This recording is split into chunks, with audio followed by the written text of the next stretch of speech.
So momentum, let's talk about it. I feel like momentum is one of those things that a lot of clothing brand owners don't really discuss. It's one of those hidden superpowers. Like we've seen what it's like when Spider-Man loses his webs or Superman loses his cape.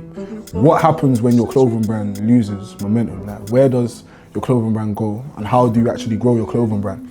So before we actually dive into it properly, what I want to do is actually define what momentum is. Momentum is the measure of how much motion an object actually has.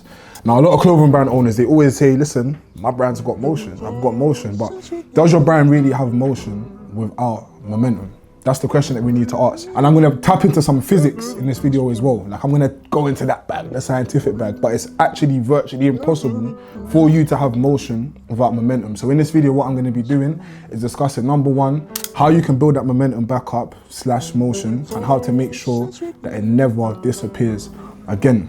Now listen, what I wanna do right now, yeah, is just talk about clothing brands and how they lose momentum. 9 times out of 10, you've poured in a lot for your drop, all right? When I say poured in, I'm talking about poured in a lot of your resources, money, time, energy, people. You've rounded everything up to make sure that this drop is successful and it's done the job, right? You've either sold out some of your stock, or sometimes you put so much into your drop and it actually doesn't perform well. Trust me, I've been there, but regardless of the fact, regardless of the result, you managed to build up some momentum, yeah?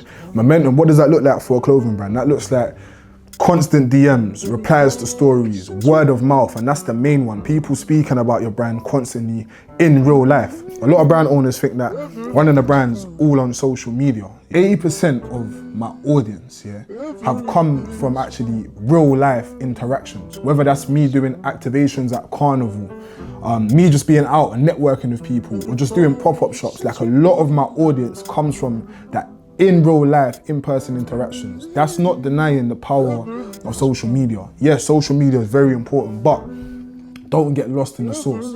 People are in real life want to interact with your brand in real time. What happens? You build up that momentum for your clothing brand. People are talking about your brand left, right, and center, and the drop does well, drop fails, but then after that, back to square zero, back to ground zero. Do you know what I mean? You have to build that momentum up all over again. The reason why momentum is so difficult to rebuild is because you're fighting against something called inertia. Yeah, I'm going into this physics bag a little bit. Yeah. So inertia is the concept that an object at rest will remain at rest until an outside force acts on it. Yeah. So for a clothing brand, for example, your clothing brand is going to remain at rest until you, the force, acts on it and pushes it in that right direction. Now, a lot of clothing brands, they lose that momentum because they're thinking about today. They're thinking about this drop right now.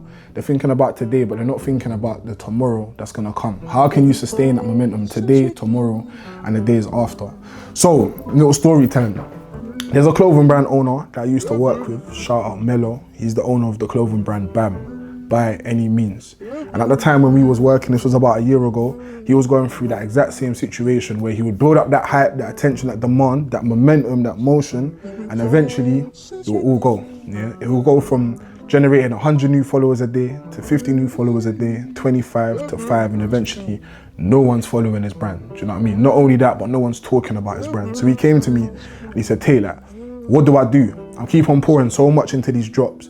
For me to build up some hype, demand, yeah, the drop does well, but then after that, I can't sustain it. We came up with this concept called islands and bridges. Yeah, this is where you pull out your pen, your paper, because this gem here changed everything for his brand and mine, if I'm being honest as well. Not every drop is gonna be a big drop. And you know what I mean when I say a big drop. I'm talking about your big campaigns, your big collections with a massive narrative, concept, story behind it, yeah? You're not gonna be doing those drops every single month. I wouldn't even recommend you do those drops every single month. Plus, it's difficult. Yeah, if you run a clothing brand, you understand ordering high quantities of stock and running campaigns every single month, it's difficult. So typically what brands will do is they'll spread that out over the year. Maybe 1 every 2 months, 2 every 2 months, however you decide to do it. More of the story is not every drop is a big drop. So those are your island drops, yeah, your big collections. Now moving on to your bridges, it's exactly what it says. It says on the tin, yeah? Your bridges are those drops that maintain that momentum until your next island, yeah? So let's paint a picture in your head. You have your island, your big drop, and you have a bridge that brings you across to your next island, yeah? So let's actually break down an island first and foremost. So when it comes to an island release, there's 3 characteristics that you need to make sure that you're ticking. First and foremost, that's a major theme or concept. I just came off the back of our biggest ever hat release. You can probably see the hats in the corner. I'm talking to you guys right now. The crown carries weight, yeah? Now, that concept, that theme held weight within itself. It signified making sure that if you are trying to be a king, a queen in your scene, understanding what actually comes with that. That's the narrative that I was pushing beyond selling hats. Okay, now if you have an upcoming collection release that has a similar narrative, as in it's bigger than just the fabric, the stitching, the logo on your t-shirts or tracksuits, there's actually a meaning and significance behind it. That's a key sign that you've got an island release on your hands, yeah? So that's characteristic number 1. Characteristic number 2 is a significant investment, yeah? You know what it's like, investing more than you usually would in stock, okay? If you're up in your MOQ or you're investing into higher quality products, yeah, your fabrics might be of higher quality, or you might have a specific logo or design that you're doing that just ups the price. This is another key sign that this is an island release. There's a lot more on the line now. You go from investing 2K into a drop to 4, 5, 6K, 10K plus into a drop.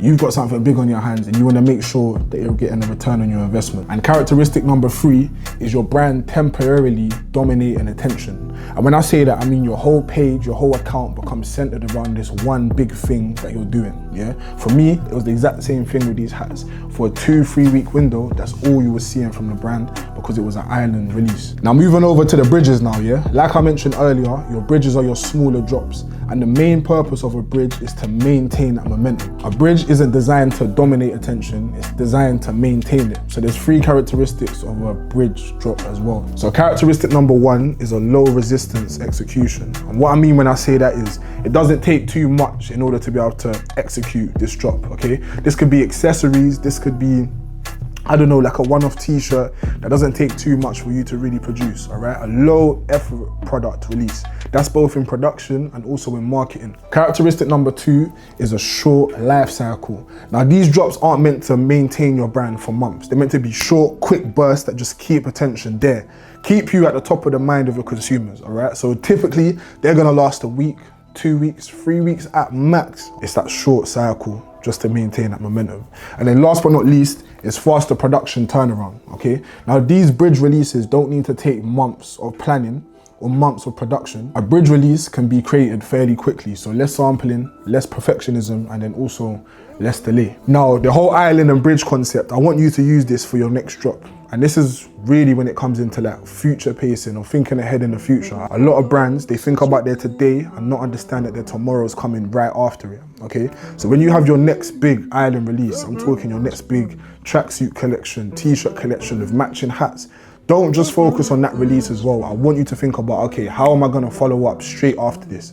And when I say straight after this, I don't mean waiting 3 or 4 weeks because that's gonna kill your momentum. I'm talking about as soon as this drop is done and dusted, release date is over, you have something to hit them with straight away. And this is what I say to the brands in my community, just keep that pressure on their necks, do you know what I mean? Don't let your audience breathe. They should wake up in the morning and every day they should see something either new or something that's old in a new way. And I'm gonna make a whole new video about this, but this is where financial discipline really comes into it. I'm gonna take it over there, that boring side of things, but it's true. A massive reason why a lot of brands have that inconsistency is because they're messing around with their brand's money.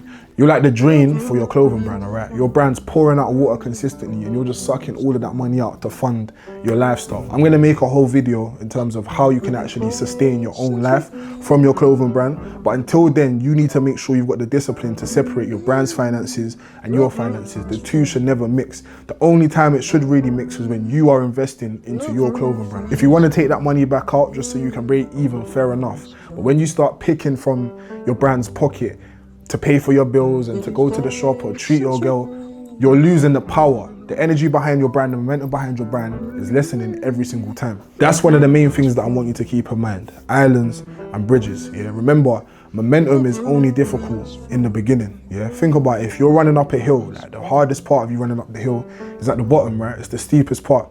Once you get halfway through and once you build up some momentum, it's not too difficult. If your brand doesn't have momentum, there's no mercy for your brand, because there's brands out there that do have that momentum. They're posting every single day, they're showing up online and offline, and this is the competition that you're up against. When it really comes down to it, this whole clothing brand space is the brand with the most momentum wins. Now, the reason why I even said like I'm gonna put together this video is because I've seen what it actually does. Like I mentioned earlier, from my brand, Mello's brand, and all the other brands in my community. Yeah? So if you're currently in a position where your brand doesn't have momentum, or you've built out that momentum and you feel like it's about to drop, I want you to click the link in my bio, that top link over there, and it's going to be a quick video that breaks down how we can actually apply this concept into your clothing brand.